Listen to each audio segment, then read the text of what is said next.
కరీంనగర్ శ్రీనగర్ కాలనీలోని భవానీ శంకర్ సంతోషమాత దేవాలయంలో మహాశివరాత్రి వేడుకలు అత్యంత వైభవంగా జరిగాయి. ఇందులో భాగంగా శివ పార్వతుల కళ్యాణ వేడుక కన్నుల పండుగగా జరిగింది. ప్రధాన అర్చకులు సంతోష్ కుమార్ చర్యల సమక్షంలో ఉదయం నుండి సాయంత్రం వరకు వేడుకలు ఘనంగా జరిపారు. నగరంలోని పలు ప్రాంతాల నుండి భక్తులు తరలివచ్చి వేడుకను తిలకించారు. 18 ఏళ్లుగా తాము ఈ ఆలయంలో ప్రతి సంవత్సరం కళ్యాణ వేడుకలు నిర్వహించుకుంటున్నట్టు నిర్వాహకులు తెలిపారు.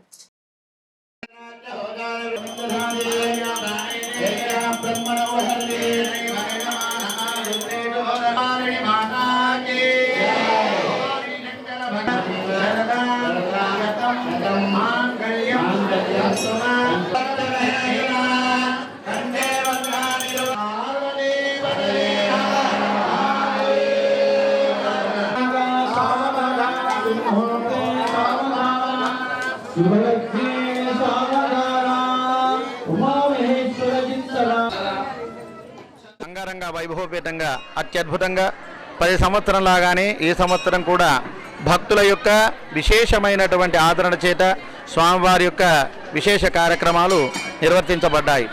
ముఖ్యంగా ఉదయాత్పూర్వం 5 గంటల నుంచే స్వామివారికి అభిషేకాలు, అర్చనలు, అద్భుతమైనటువంటి కార్యక్రమాలు మరియు సాయంత్రం పూట స్వామివారికి ప్రదోషకాల పూజ, స్వామివారి కళ్యాణోత్సవము, తదనంతరం మహాన్యాసపూర్వక రుద్రాభిషేకము, స్వామివారికి ఇప్పుడు 12 గంటల ప్రాంతంలో లింగోద్భవ పూజ, పత్రి పూజ, స్వామివారి సహస్రనామార్చన ఇలాంటి కార్యక్రమాలన్నీ కూడా మా దేవాలయంలో ప్రతి సంవత్సరం కూడా నిర్వర్తించబడుతున్నాయి.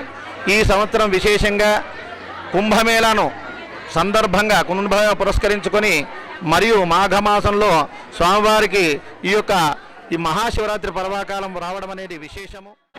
శివుణ్ణి స్మరించడం, శివనామాన్ని స్మరించడం ద్వారా మన యొక్క దుష్కర్మలన్నీ కూడా తొలగిపోతాయని చెప్పేసి ఈరోజు ముఖ్యంగా ఉపవాసం ఉండడం, జాగరణాది కార్యక్రమాలు నిర్వర్తించుకోవడం, ఈరోజు ఏకాగ్రతతో మనస్సంతా కూడా ఆ మహాదేవునిపైనే లగ్నం చేసి ఏదైతే ఆ యొక్క జాగరణ కార్యక్రమాన్ని, ఉపవాస కార్యక్రమాన్ని చేస్తారో భక్తుల యొక్క మనోభీష్టాలన్నీ కూడా చేరి వారు గొప్ప శుభ ఫలితాలను పొందుతారని చెప్పేసి ఆ శివమహత్యలో చెప్పడం జరిగింది. ఇలాంటి శివుని గురించి, ఈ యొక్క శివరాత్రి వైభవం గురించి శివపురాణంలో, స్కాంద పురాణంలో, లింగ పురాణంలో, అనేక పురాణాల్లో చెప్పడం జరిగింది. ఇది శివాలయము 2006 మే 7 నాడు ప్రతిష్టాపన అయింది.